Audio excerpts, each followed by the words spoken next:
오늘도 말씀 드셨습니까? 말씀 김윤성입니다.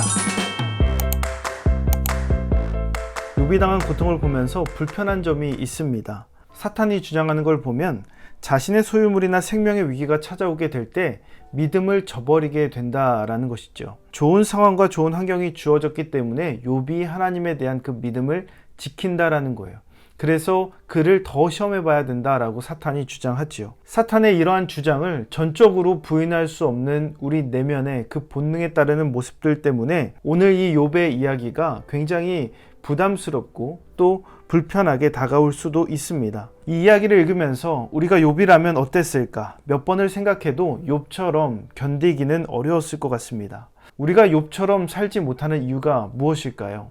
두 가지로 정리하겠습니다. 첫 번째로 순수하게 하나님의 존재만을 구하지 않기 때문에 그렇습니다. 5절 말씀 보십시오. 이제 주의 손을 펴서 그의 뼈와 살을 치소서 그리하시면 틀림없이 주를 향하여 욕하지 않겠나이까.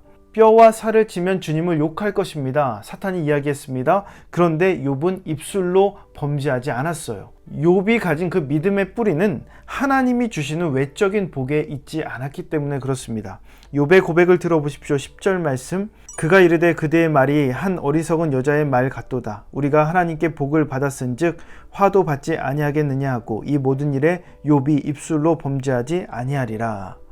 욥의 아내가 욥이 처한 상황을 보고 차라리 하나님을 원망하고 욕하고 죽으라 라고 이야기까지 합니다. 그럼에도 불구하고 욥은 결과와 상관없이 자신에게 주어진 환경과 상관없이 하나님을 신뢰하는 모습을 보여줍니다. 그러기에 고난과 고통의 순간 우리가 기억해야 될 것은 바로 믿음의 본질이라는 겁니다. 좋을 때는 다들 감사할 수 있습니다. 그러나 고난과 고통의 시간이 찾아오면 우리가 하나님께 감사하며 살기가 쉽지가 않죠. 믿음의 본질이 무엇일까요? 바로 주님이십니다. 예수님이 나의 구원자라는 그 고백입니다. 살아계신 하나님 그 존재 그 자체에 대해서 그분에 대해서 신뢰하는 것이 바로 믿음의 본질입니다. 우리가 가지고 있는 고통의 문제, 그 고난의 문제를 해결받기 위해서 믿는 것이 아니라는 것이죠. 내가 하나님을 믿고 하나님과의 인격적인 관계와 친밀함 속에 우리의 문제 또한 해결되는 것이지 이것을 해결받기 위해서 하나님과 관계를 맺는 것은 아니라는 겁니다. 그러기에 믿음의 본질이라는 것은 주어진 상황과 상관없이 하나님에 대한 신뢰와 인정이 가장 먼저 되는 것, 하나님 한 분, 그 존재 그 자체에 대해서 인정하고 바라보는 것이 바로 믿음의 본질이다라는 겁니다. 고난의 순간에 우리가 이것을 놓칠 때가 많이 있습니다. 그러나 우리가 이것을 기억하면서 끝까지 주님을 신뢰하는 삶을 살아가야 된다라는 겁니다. 두 번째로 하나님의 진정한 의도를 부정적으로 해석하기 때문에 그렇습니다. 6절 말씀 보십시오.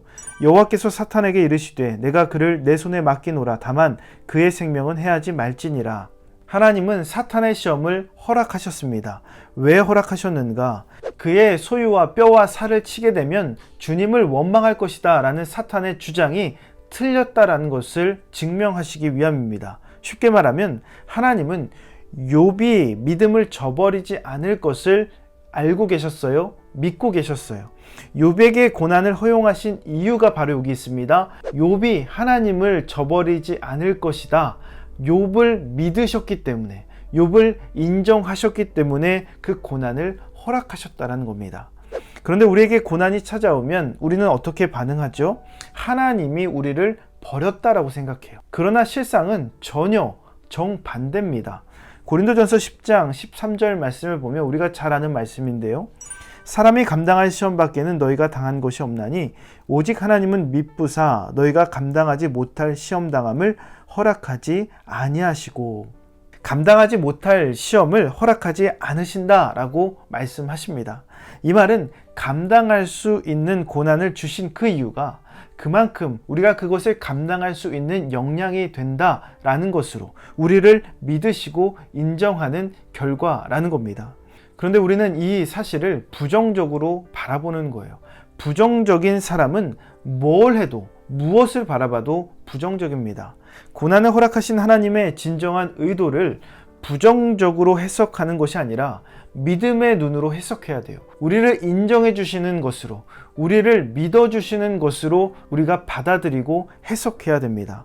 그러기에 우리에게 고통과 고난이 찾아왔다면 하나님을 끝까지 신뢰하십시오. 그리고 그 하나님이 나를 신뢰하고 계시다라는 사실을 잊지 마십시오. 그렇게 오늘 하루도 하나님과의 그 신뢰의 관계 속에서 믿음의 삶을 온전히 감당하시기를 주님의 이름으로 축원합니다. 몇 가지 묵상 질문 알려드립니다. 여러분이 만약 욥이라면 어떻게 반응했을까요? 어려움이 찾아왔을 때도 하나님은 여전히 여러분의 주인이심을 믿습니까? 여러분의 상황을 부정적으로 바라보게 되는 이유는 무엇입니까? 이 묵상 질문을 곰곰이 생각하시면서 오늘도 실천할 수 있는 구체적인 계획을 세워보시기 바랍니다. 오늘 말씀의 내용이 도움이 되셨다면 좋아요와 구독 꼭 눌러주시고 이 말씀이 여러분의 삶이 되기를 예수님의 이름으로 축복합니다.